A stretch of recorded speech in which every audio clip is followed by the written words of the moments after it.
Hi, this is Dr. Matt, and this week we're going to be talking about a very common condition that we see in practice, and that is osteoarthritis, also disc degeneration. They kind of go together.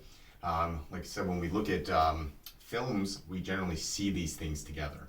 And so, being that I am a more visual person myself, and that's how I like to learn, today I'm going to show you what that looks like so you have a better idea.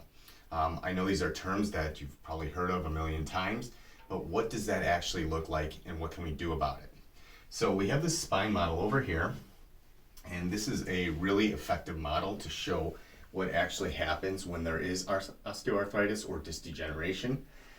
This first picture or model here is textbook normal. So what that is, it's a healthy disc, and you can see that the bone itself is very smooth and round about here. The nerve that's coming out, the hole that it comes out of is very healthy, so there's no impingement on the nerve and there's no effect to the disc. As we move along, I'm not going to go into this phase 1, but we're going to move on to this phase 2 here because you can really start to see the changes. Here you can see the bony changes that are happening with the bone here. So when we look at normal, it's nice and smooth and round. As we get the osteoarthritis occurring, you start to see these jagged edges. And what that does is it can also cause compression of the disc itself.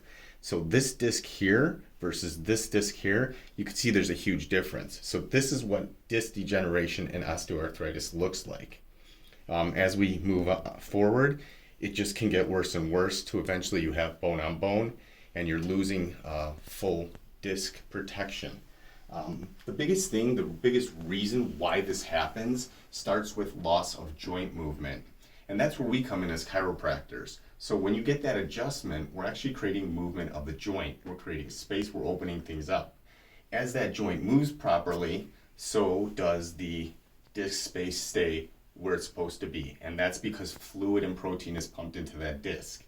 So again, when the joint gets locked up and it's for a long period of time, that's when things start to break down. That's when you start to build this bone, which is osteoarthritis. That's when the disc becomes compressed. That's disc degeneration. So doing these things, doing the adjustments, creates that movement of the joint. And then doing some of the therapies that we offer helps to pump fluid back into those discs to keep them from degenerating further. Now, people will often ask, can you fix this? Can this be reversed?